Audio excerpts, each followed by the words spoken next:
నమస్కారం దూరదర్శన్ వార్తలకు స్వాగతం నేను శ్రీదేవి ముందుగా ముఖ్యాంశాలు చూద్దాం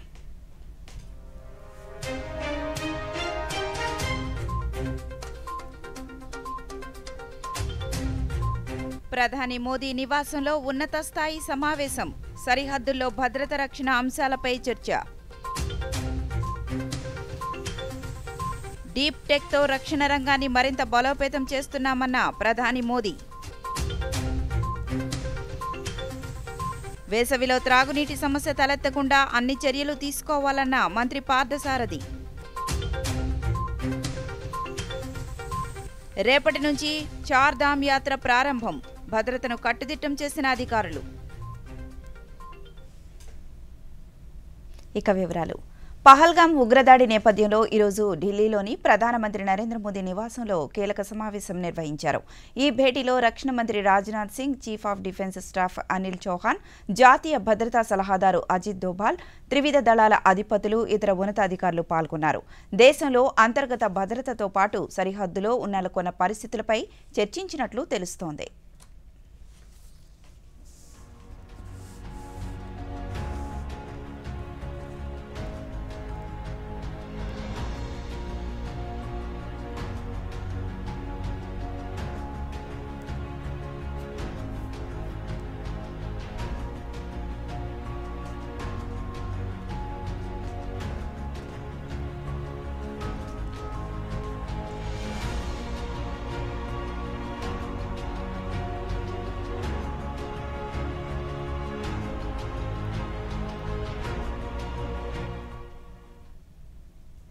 కెనడా ఎన్నికల్లో లిబరల్స్ పార్టీ భారీ ఆధిక్యంతో విజయం సాధించడంతో నూతన ప్రధానిగా మార్క్ కార్నీ మరోసారి బాధ్యతలు చేపట్టేందుకు సిద్ధమవుతున్నారు.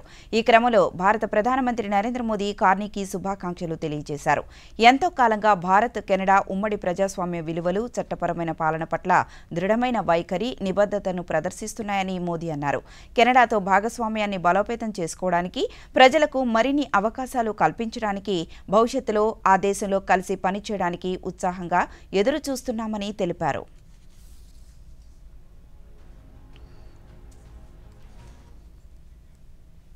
ప్రభుత్వం దేశ విద్యా వ్యవస్థ 21వ శతాబ్దపు అవసరాలకు అనుగుణంగా ఆధునీకరించబడిందని ప్రధానమంత్రి నరేంద్ర మోదీ అన్నారు. ఢిల్లీలోని భారత్ మండపంలో ప్రభుత్వం, విద్యా సంస్థలు, పరిశ్రమలు, ఆవిష్కరణకర్తల మొట్టమొదటి వ్యూహాత్మక సమావేశంలో ప్రధాని ప్రసంగించారు. ఈ సందర్భంగా ఆయన మాట్లాడుతూ ప్రపంచ విద్యా ప్రమాణాలను దృష్టిలో ఉంచుకొని దేశంలో కొత్త జాతీయ విద్యా విధానాన్ని ప్రవేశపెట్టామన్నారు. కొత్త విద్యా విధానం దేశంలో పరివర్తనకు దారితీస్తుందని తెలిపారు. డీప్ టెక్లో దాని పాత్రను పెంచే ప్రయత్నాలు ఈ కార్యక్రమం ద్వారా ఊపందుకుంటాయని ప్రధానమంత్రి విశ్వాసం వ్యక్తం చేశారు.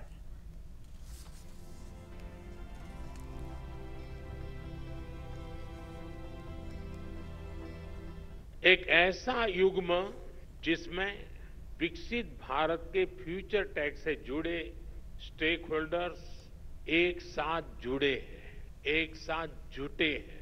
मुझे विश्वास है भारत की इनोवेशन कैपेसिटी और डीप टेक में भारत की भूमिका को बढ़ाने के लिए हम जो प्रयास कर रहे हैं उसे इस आयोजन से और बल मिलेगा. आज आईआईटी कानपुर और आईआईटी बॉम्बे में एआई, इंटेलिजेंस सिस्टम और bio science, biotechnology, health and medicine के सुपर हब्स की शुरुआत हो रही है. आज वाधवानी इनोवेशन नेटवर्क का भी आरंभ हुआ है. अनुसंधान नेशनल रिसर्च फाउंडेशन के साथ मिलकर रिसर्च को आगे बढ़ाने का संकल्प भी लिया गया है. मैं इस प्रयास के लिए वाधवानी फाउंडेशन को, हमारी आईआईटीज को और दूसरे सभी स्टेक होल्डर्स को बहुत बहुत बधाई देता हूं. हमारे शास्त्रों में कहा गया है परम परोपकारार्थ यो जीवति स जीवति, अर्थात जो दूसरों की सेवा और परोपकार के लिए जीवन समर्पित करता है. భారతదేశం రానున్న రోజుల్లో ప్రపంచ ఆవిష్కరణలకు నాయకత్వం వహిస్తుందని కేంద్ర సైన్స్ అండ్ టెక్నాలజీ సహాయ మంత్రి జితేంద్ర సింగ్ అన్నారు. కొత్త ఢిల్లీలో జరిగిన YUGM కాన్క్లేవ్లో ఆయన మాట్లాడుతూ భారతదేశం అభివృద్ధి చెందిన దేశాలను అనుసరించదన్నారు. పురోగతి, స్వావలంబన కోసం కొత్త ప్రమాణాలను నిర్దేశిస్తుందన్నారు. రాబోయే దశాబ్దంలో భారతదేశం ప్రపంచ నాయకునిగా ఎదగడానికి సిద్ధంగా ఉందని స్పష్టమైన సందేశాన్ని అందించారు. सरकार में विज्ञान, प्रौद्योगिकीकरण, नवाचार को सर्वोच्च प्राथमिकता दी और ये एहसास करवाया कि यदि भारत को आगे बढ़ना है तो उसका रास्ता विज्ञान और नवाचार से होकर के गुजरता है। जब दुनिया के तथाकथित विकसित देश सफल पहल करते, प्रयोग करते और फिर 10-15 साल के बाद भारत में उसको अपनाया जाता। अब याद कीजिए, टेलीविजन को यूरोप और अमेरिका में 1950 के दशक में देखा जाता था। हमें उसके दर्शन करते करते सन 1970 का साल गुजर गया। आज तस्वीर बदली है। आज सफल प्रयोग भारत में किए जाते हैं और बाकी दुनिया उसका अनुसरण करती है। चाहे वो कोविड का वैक्सीन हो, चाहे वो ముఖ్యమంత్రి నారా చంద్రబాబు నాయుడు అధ్యక్షతన రాష్ట్ర స్థాయి బ్యాంకర్ల కమిటీ సమావేశం ఈ రోజు జరిగింది. 2025-26 సంవత్సరానికి గాను 6.6 లక్షల కోట్లతో క్రెడిట్ ప్లాన్ను ముఖ్యమంత్రి ఆవిష్కరించారు. ఈ సందర్భంగా ముఖ్యమంత్రి మాట్లాడుతూ రాష్ట్రానికి 3,000 కోట్ల రూపాయల విలువైన ప్రాజెక్టులు వస్తున్నాయన్నారు. ఆంధ్రప్రదేశ్కు ప్రాజెక్టులు వస్తున్నందున బ్యాంకర్లు అండగా నిలవాలని కోరారు. సూక్ష్మ, చిన్న, మధ్యతరహా పరిశ్రమలకు బ్యాంకులు చేయూతనివ్వాలని ముఖ్యమంత్రి పేర్కొన్నారు.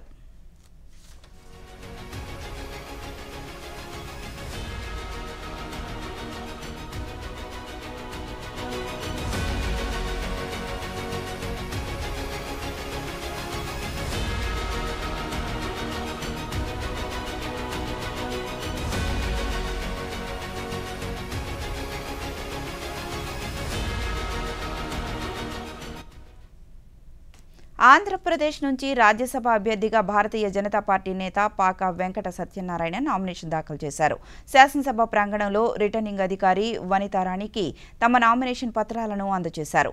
పాకా సత్యనారాయణ నామినేషన్ పత్రాల దాఖలు కార్యక్రమంలో కేంద్ర పరిశ్రమల శాఖ సహాయ మంత్రి భూపతిరాజు శ్రీనివాస్ వర్మ, రాష్ట్ర వైద్య ఆరోగ్య శాఖ మంత్రి సత్యకుమార్ యాదవ్, ఎమ్మెల్సీ సోము వీర్రాజు తదితర ఇతర నేతలు పాల్గొన్నారు.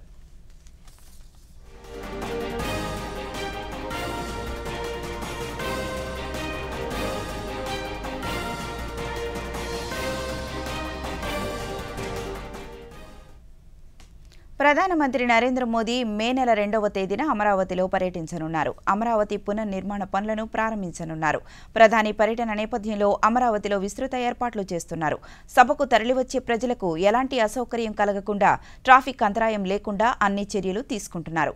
వేసవి ఎండల తీవ్రత దృష్ట్యా త్రాగునీరు, ఆహారం అందించేలా ఏర్పాట్లు చేస్తున్నారు. ప్రధాని పర్యటన నేపథ్యంలో పటిష్ట భద్రతా ఏర్పాట్లు చేస్తున్నారు.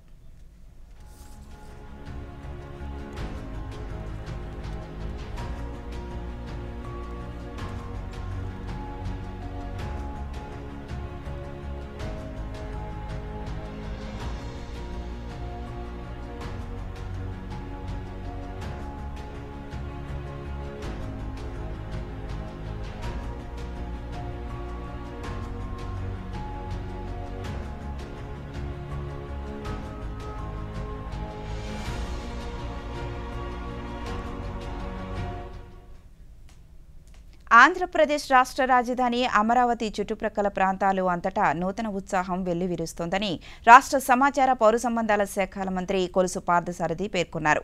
కూటమి ప్రభుత్వం ఆధ్వర్యంలో రాజధాని పనుల పునఃప్రారంభం కోసం మే 2వ తేదీన జరగనున్న ప్రధానమంత్రి నరేంద్ర మోదీ పర్యటన దేశవ్యాప్తంగా అందరి దృష్టి ఇటు మరలేలా చేస్తుందన్నారు. ప్రధాని పర్యటన విజయవంతం చేయడానికి ప్రభుత్వం అన్ని ఏర్పాట్లు చేస్తోందని, గత 5 ఏళ్ల పాటు నిరాదరణకు గురైన అమరావతిని అభివృద్ధి పదంలో ముందుకు తీసుకెళ్లేందుకు ఈ కార్యక్రమం స్ఫూర్తిని కలిగిస్తుందని మంత్రి పేర్కొన్నారు. ఒకే రోజు ప్రధాని చేతుల మీదుగా 1,00,000 కోట్ల రూపాయల విలువైన పనులు ప్రారంభం కావడం శుభ పరిణామమన్నారు.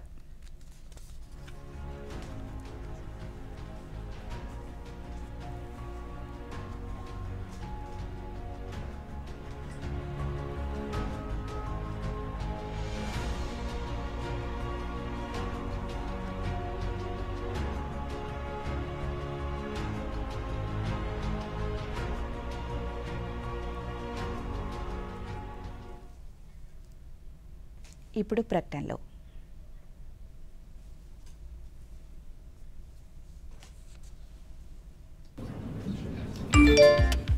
Work from home, high salary, just ఒక్క క్లిక్ లో. అరే వా, చిక్కుకుంది. తెలియని లింక్స్ ని క్లిక్ చేయకండి. ఆర్బీఐ అంటోంది తెలివిగా ఆలోచించండి, అప్రమత్తంగా ఉండండి. తిరిగి వివరాల్లోకి వెళితే ఉగ్రవాదులను ఎలాంటి పరిస్థితుల్లో ఉపేక్షించకూడదని ఆంధ్రప్రదేశ్ ఉప ముఖ్యమంత్రి కె పవన్ కళ్యాణ్ తెలిపారు. ఉగ్రదాడిలో మృతి చెందిన అమరులకు జనసేన పార్టీ తరపున మంగళగిరిలో ఈరోజు నిర్వహించిన కార్యక్రమంలో నివాళులర్పించారు. ఈ సందర్భంగా మంత్రి మాట్లాడుతూ పహల్గాం ఉగ్రదాడి ఘటనలో జనసేన కార్యకర్తను కోల్పోయామన్నారు. ఉగ్రవాదుల దాడులను ఆయన తీవ్రంగా ఖండించారు.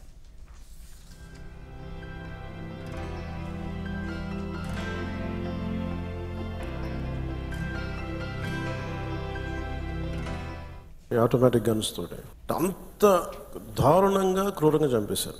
యుద్ధం ఎప్పుడు ఇంకొక ఆయుధం పట్టుకున్నవాడితో చేస్తాం, కానీ నిరాయుధులైన ఎంత నమ్మకం లేకపోతే కాశ్మీర్కి వెళ్తారు. 22-23లో దాదాపు 2 కోట్ల మంది వెళ్ళొచ్చారు. ఎప్పుడైతే రాష్ట్ర చేతికి వెళ్ళిపోయిన పగ్గాలు మళ్ళీ తీవ్రవాదులు ఈ విజృంభించి చాలా కోల్డ్ బ్లడెడ్గా చంపేశారు అందరూ. మీరు ఊహించుకోండి, మనందరం ఒక సాయంత్రం అంటే మనకి కాశ్మీర్కి మనకి ఏంటి సంబంధం అనుకుంటాం. గ్లోబల్ విలేజ్ని మాట్లాడుతున్నాం, ప్రపంచాన్ని. అమెరికాలో చిన్నపాటి ఇన్సిడెంట్ జరిగితే దాని ప్రకంపనలు ఆంధ్రాలో కూడా ఉంటాయి. It's become a global village.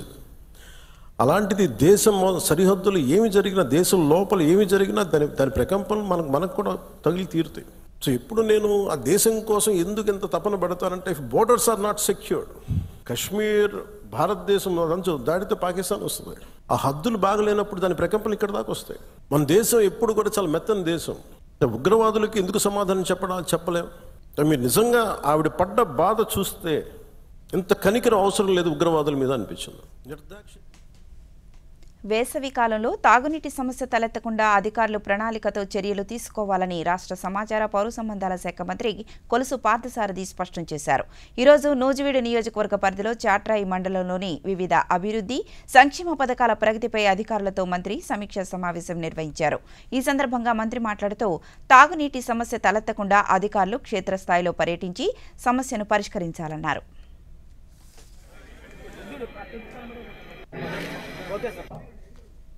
మన ప్రాంత సాగు అవసరాలు, త్రాగునీటి అవసరాలు తీర్చి మిగిలిన ఏదైతే సముద్రంలోకి ప్రతి సంవత్సరం 1000-2000 టీఎంసీలు ఏదైతే వృధాగా సముద్రంలో కలుస్తున్నాయో ఆ నీటిని 80,000 కోట్ల రూపాయలు ఖర్చు పెట్టి మోడీ గారి సహకారంతో ఆ నీటిని రాయలసీమ తీసుకెళ్లి రాయలసీమలో కూడా రత్నాలసీమ చేయాలని చెప్పేసి ఒక గొప్ప ఆలోచన మన ప్రీతం ముఖ్యమంత్రి చంద్రబాబు నాయుడు గారు చేస్తారని చెప్పేసి సేవలుగా మనం చేస్తామని. గతంలో కేంద్ర ప్రభుత్వంతో సమన్వయం లేకపోవడం వల్లనే రాష్ట్రానికి నిధులు రాలేదని మహిళా శిశు సంక్షేమ గిరిజన శాఖ మంత్రి గుమ్మిడి సంధ్యారాణి అన్నారు. ఈరోజు ఆమె మీడియాతో మాట్లాడుతూ కూటమి ప్రభుత్వం కేంద్రంతో పూర్తిగా సమన్వయం చేసుకుంటూ నిధులను రాబడుతోందన్నారు. గిరిజన ప్రాంతాలలో డోలీ మూతలు లేకుండా చర్యలు తీసుకున్నట్లు చెప్పారు. 10 నెలల కాలంలో 1000 కోట్ల రూపాయలతో గిరిజన ప్రాంతాలలో రోడ్లను అభివృద్ధి చేస్తున్నామన్నారు. ప్రాంతాల్లో అతి ముఖ్యంగా ఒక 5 పాయింట్స్ మీద ముందుకు వెళ్తున్నాం. ఒకటి త్రాగునీరు, సాగునీరు, రహదారి సౌకర్యాలు, విద్య, వైద్యం. ఈ 5 ఉంటే గిరిశిఖర ప్రాంతాల్లో కూడా 80% వరకు కష్టాలన్నీ పోతాయి. ముఖ్యంగా గౌరవ ముఖ్యమంత్రి నారా చంద్రబాబు నాయుడు గారు వీటి మీద ఎక్కువ దృష్టి పెట్టమని నాకు మొదటి మీటింగ్ లోనే ఆయన ఆదేశాలు ఇవ్వడం జరిగింది. వారి ఆదేశాలకు అనుగుణంగా కేంద్రంతో సమన్వయం చేసుకుంటూ అక్కడి నుంచి నిధులు కూడా తెచ్చుకుంటూ మీకు మొన్ననే తెలుసు కూటమి ప్రభుత్వ P4 స్ఫూర్తితో ప్రకాశం జిల్లాలో ఫ్లోరిడ్ సమస్య నివారణకు చర్యలు తీసుకున్నట్లు రాష్ట్ర 20 సూత్రాల అమలు కమిటీ చైర్మన్ లంకా దినకర్ తెలిపారు. ఒంగోలులో ఈరోజు ఆయన మీడియాతో మాట్లాడుతూ ప్రకాశం జిల్లాలో ఒకవైపు త్రాగు సాగునీరు ఇబ్బందులుంటే మరొకవైపు పశ్చిమ ప్రకాశం జిల్లాలో ఫ్లోరిడ్ తీవ్రత ఎక్కువగా ఉందని తెలిపారు. ఫ్లోరిడ్ సమస్యను ఎదుర్కోవడానికి మొత్తం 27 గ్రామాల్లో సురక్షిత తాగునీటి సౌకర్యాన్ని ప్రభుత్వం కల్పిస్తోందన్నారు. ఫ్లోరైడ్ సమస్యకి సంబంధించి ప్రకాశం జిల్లాలో ఒకవైపు త్రాగునీరు సాగునీరు ఇబ్బందులు ఉంటే మరోవైపు ప్రకాశం జిల్లాలో ఫ్లోరైడ్ సమస్య అనేది కూడా ఒకటి తీవ్రంగా ఉంది. త్రాగునీరు సాగునీరు సమస్య ఉంది, దానికి తోడు ఫ్లోరైడ్ సమస్య చాలా ఎక్కువగా ఉంది. జిల్లాలో మొత్తం 729 పంచాయతీల్లోని 1769 గ్రామాలకు గాను 1009 గ్రామాల్లో ఫ్లోరైడ్ సమస్య ఉంది. అయితే దీనిలో ప్రధానమంత్రి నరేంద్ర మోదీ నాయకత్వంలో ప్రాంతీయ విమాన సదుపాయాలను మెరుగుపరిచేందుకు కట్టుబడి ఉన్నట్లు కేంద్ర పౌర విమానయాన శాఖ మంత్రి కింజరాపు రామ్మోహన్ నాయుడు పేర్కొన్నారు. ఈరోజు ఉత్తరాఖండ్ ముఖ్యమంత్రి పుష్కర్ సింగ్ ధామీతో ఈరోజు సమావేశమయ్యారు. ఈ సందర్భంగా ఉత్తరాఖండ్లో ఎయిర్ కనెక్టివిటీని బలోపేతం చేసే పలు అంశాలపై విస్తృతంగా చర్చించారు. నైనీ సైనీ నుండి ఢిల్లీకి ఉడాన్ పథకం కింద రెగ్యులర్ విమాన సర్వీసులు ప్రారంభించడం, జాలీ గ్రాంట్, సైనీ నైనీ విమానాశ్రయాల్లో వాచ్ అవర్స్ను పెంచడం వంటి అంశాలపై చర్చించారు. ఈ సందర్భంగా కేంద్ర మంత్రి మాట్లాడుతూ ప్రాంతీయ విమాన సదుపాయాలను మెరుగుపరిస్తే అవి దేశాభివృద్ధికి తోడ్పడతాయని పేర్కొన్నారు.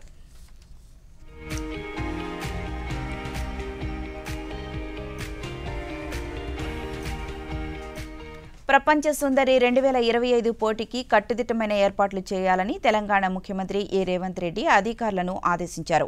మే 10వ తేదీ నుంచి ప్రారంభం కానున్న మిస్ వరల్డ్ 2025 ఏర్పాట్లపై అధికారులతో ముఖ్యమంత్రి ఈరోజు సమీక్షా సమావేశం నిర్వహించారు. హైదరాబాద్లో జరిగే 72వ మిస్ వరల్డ్ నిర్వహణకు సంబంధించిన ఏర్పాట్ల వివరాలను సమావేశంలో అధికారులు వివరించారు. తెలంగాణలోని చారిత్రక కట్టడాలు, పర్యాటక ప్రాంతాలను సందర్శించేందుకు అతిథులకు ప్రత్యేక ఏర్పాట్లు చేయాలని సూచించారు.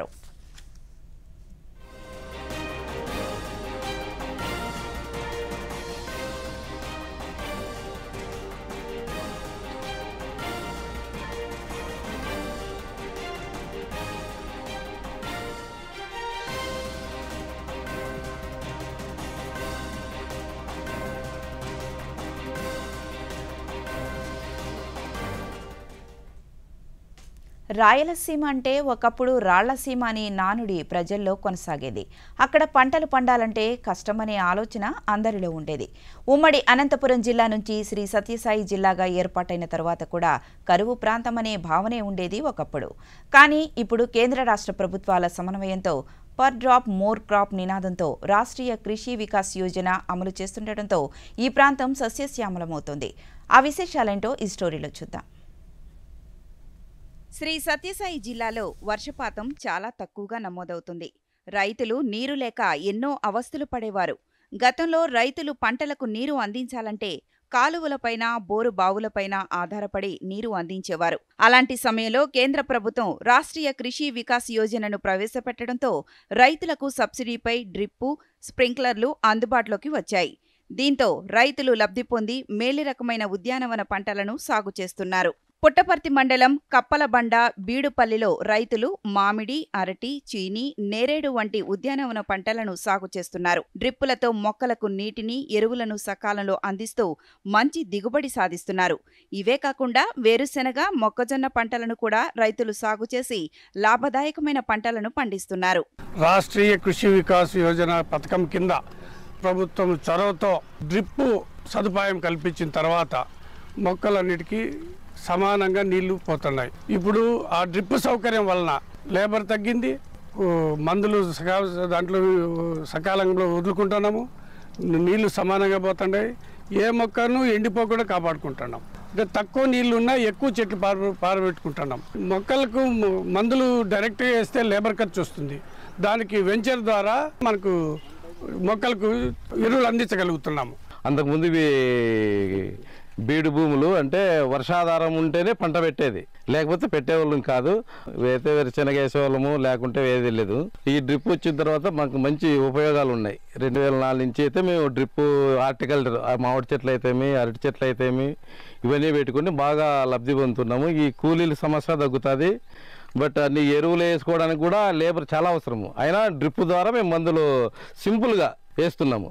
కేంద్ర ప్రభుత్వం సబ్సిడీతో అందిస్తున్న డ్రిప్పు, స్ప్రింక్లర్ల వల్ల రైతులు ఎన్నో పంటలను పండించుకోగలుగుతున్నారని సూక్ష్మ నీటిపారుదల శాఖ అధికారి సుదర్శన్ తెలిపారు. 5 ఎకరాల భూమి ఉన్న రైతులకు 90% సబ్సిడీ, 5 కంటే ఎక్కువ ఎకరాలు భూమి ఉన్న రైతులకు 70% సబ్సిడీతో స్ప్రింక్లర్లు అందిస్తున్నట్లు తెలిపారు.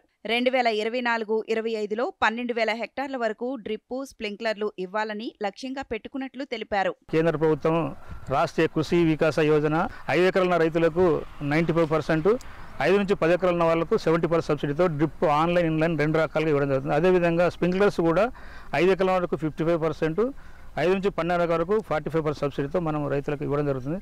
అదేవిధంగా 2022-23 9,313 హెక్టార్లు రైతులకు ఇవ్వడం జరిగింది.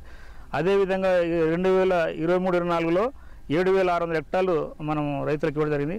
అదేవిధంగా 2024-25 సంవత్సరంలో కూడా 12,040 హెక్టార్లు మనము ఇవ్వడం జరిగింది. ఇప్పుడు మనము రాష్ట్రంలో 4వ స్థానము, దేశంలో 10వ స్థానంలో ఉంది మన సత్యసాయి డిస్టిక్. కేంద్ర ప్రభుత్వం అమలు చేస్తున్న రాష్ట్రీయ కృషి వికాస్ యోజన రైతుల పాలిట వరంగా మారింది.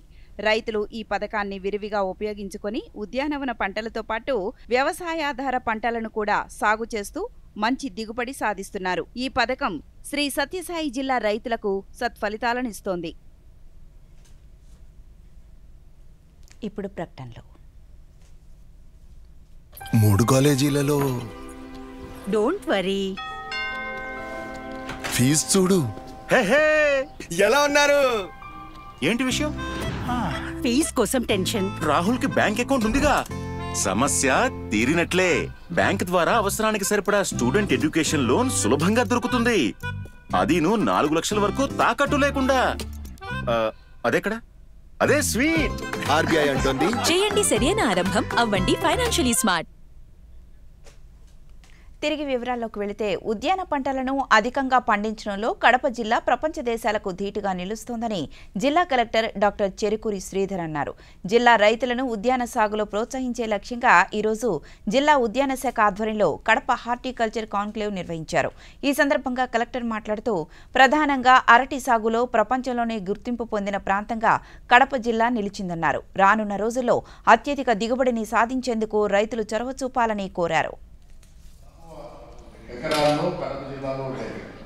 ఈరోజు ప్రపంచ బనానా మ్యాప్లోనే కడప జిల్లా అనేది ఒక ముఖ్యమైనటువంటి భాగంగా ఉంది. అంటే 10 సంవత్సరాల్లో మనకి ఈ పంట గురించి కనీసం అవగాహన లేనటువంటి పరిస్థితి నుంచి ఈరోజు ప్రపంచంలోనే ఒక ముఖ్యమైనటువంటి స్థానాన్ని మనం ఆక్రమించుకున్నాం. అలాగే మన కడప జిల్లాలో పండే పంట ప్రపంచంలో చిత్తూరు జిల్లాలో మహాత్మా గాంధీ జాతీయ గ్రామీణ ఉపాధి హామీ గ్రామీణ పథకం అమలుతో పాటు క్షేత్రస్థాయిలో మౌలిక వసతుల కల్పనకు కృషి చేస్తున్నట్లు జిల్లా కలెక్టర్ సుమిత్ కుమార్ తెలిపారు. ఈ ఉమ్మడి చిత్తూరు జిల్లా ప్రజా పరిషత్ సాధారణ సర్వసభ్య సమావేశంలో పలు అంశాలను చర్చించినట్లు కలెక్టర్ మీడియాకు వెల్లడించారు. విద్య, వైద్యం, పాఠశాలల ఆధునీకరణతో పాటు రైతులకు అవసరమయ్యే విద్యుత్ ఉపకరణాల పెంపుపై చర్చించినట్లు తెలిపారు. ఈరోజు చిత్తూరులో జెడ్టీ జనరల్ బాడీ మీటింగ్ కండక్ట్ చేయడం జరిగింది. ముఖ్యంగా 12 డిపార్ట్మెంట్స్ రివ్యూ కూడా చేయడం జరిగింది. 12 డిపార్ట్మెంట్స్ రివ్యూ చేస్తే ముఖ్యంగా ఈ ఉపాధి హామీ కార్యక్రమం సరైన జరగాలి. డ్రింకింగ్ వాటర్ ఏమేమి మనం చర్యలు తీసుకున్నాము అక్కడ కూడా గౌరవ సభ్యుల ద్వారా క్వశ్చన్స్ వేయడం జరిగినాయి. కొన్ని చోట డిస్ట్రిక్ట్ పంచాయత్ ఆఫీసర్ మరియు క్రింద స్థాయి ఎంపీడీఓస్, పంచాయత్ సెక్రటరీస్ సరైన నిధులు ఖర్చు చేయాలి, అక్కడ ఒక పాయింట్ రేస్ చేయడం జరిగింది. ఈవెన్ హెల్త్ డిపార్ట్మెంట్ సంబంధించి జీడీ నెల్లూరు, పాలసముద్రం మండలాల్లో పిఎస్సి త్వరగా కట్టాలి. గవర్నర్ ఎమ్మెల్యే ద్వారా పాయింట్. కేంద్ర ప్రభుత్వం సూక్ష్మ, చిన్న, మధ్యతరహా పరిశ్రమలను ప్రోత్సహించే ఉద్దేశంతో ఎంఎస్ఎంఈ పథకాన్ని అమలు చేస్తుందని union bank of India deputy zonal head MVS Ravishankar అన్నారు. మచిలీపట్నంలో ఈరోజు ఎంఎస్ఎంఈల ద్వారా పారిశ్రామికవేత్తలను ప్రోత్సహించే అంశాలపై ప్రత్యేక కార్యక్రమం నిర్వహించారు. ఈ సందర్భంగా రవిశంకర్ మాట్లాడుతూ దేశంలో పారిశ్రామిక ప్రగతితోనే ఆర్థిక ప్రగతి మెరుగుపడుతుందన్నారు. ప్రజలు ఈ పథకాన్ని సద్వినియోగం చేసుకుని ఆర్థికంగా అభివృద్ధి చెందాలని కోరారు. Is one of the 5th largest PSB in India and doing various initiatives for the development of the bank as well as the economy of our country. In this contest, our Union Bank is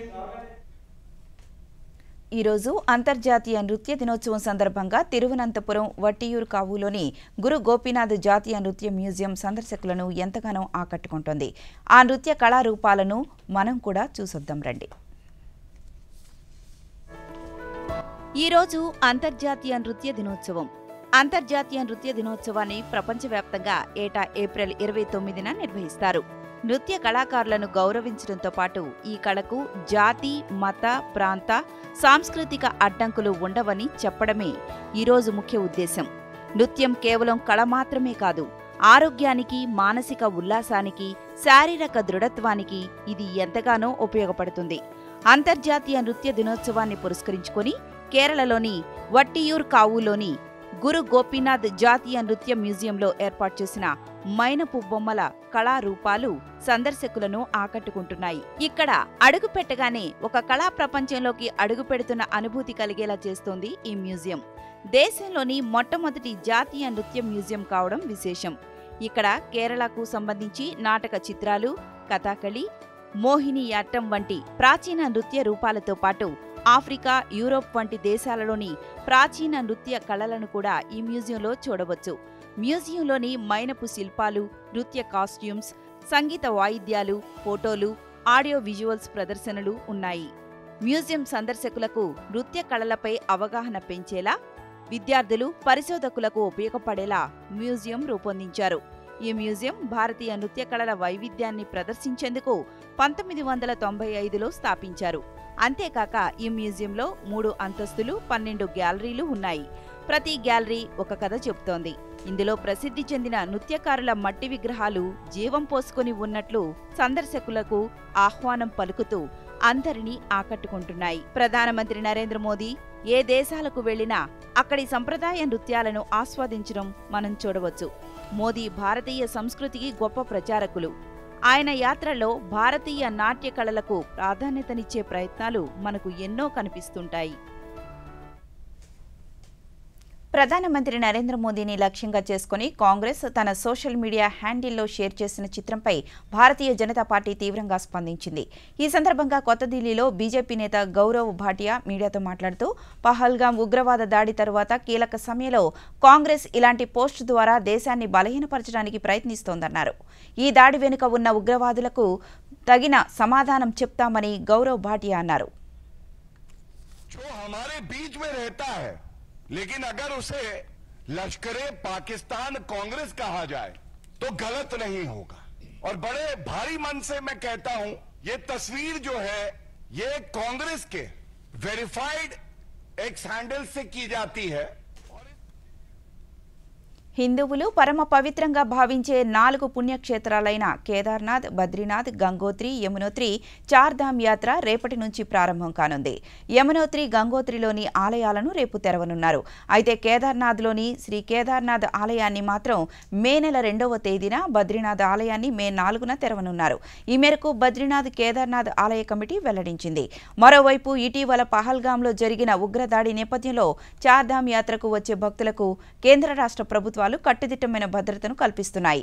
సైనిక, సరిహద్దు భద్రతా దళాలు సహా రాష్ట్ర పోలీసులు పలు ప్రాంతాలను తమ స్వాధీనంలోకి తీసుకుని భద్రతను కల్పిస్తున్నాయి.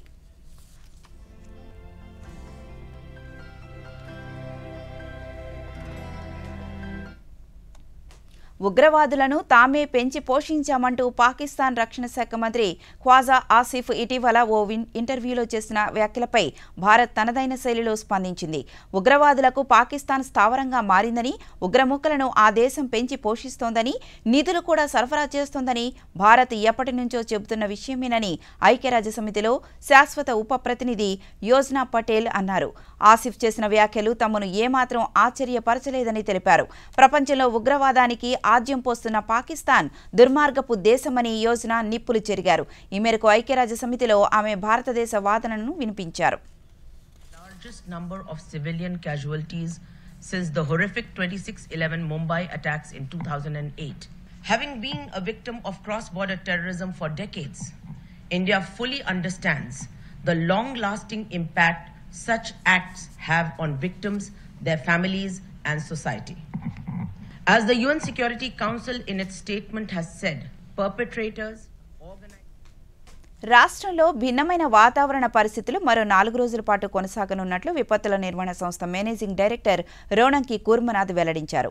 కొన్ని చోట్ల ఎండలు, మరికొన్ని చోట్ల పిడుగులతో కూడిన వర్షాలు కురిసేందుకు అవకాశం ఉందన్నారు. ప్రజలు అప్రమత్తంగా ఉండాలని సూచించారు. ఈరోజు శ్రీకాకుళం, విజయనగరం, పార్వతీపురం, మన్యం, అల్లూరి సీతారామరాజు, విశాఖపట్నం, అనకాపల్లి, అనంతపురం, శ్రీ సత్యసాయి జిల్లాల్లో అక్కడక్కడ పిడుగులతో కూడిన తేలికపాటి నుంచి మోస్తరు వర్షాలు కురిసే అవకాశం ఉన్నట్లు తెలిపారు.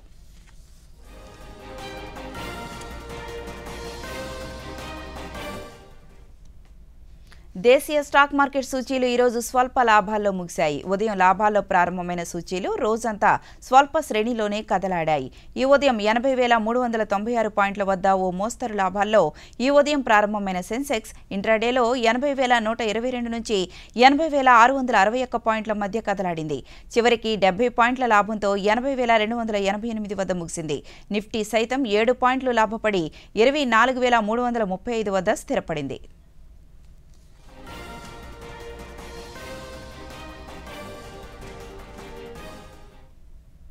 ఈ వార్తలు ఇంతటితో సమాప్తం. నమస్కారం.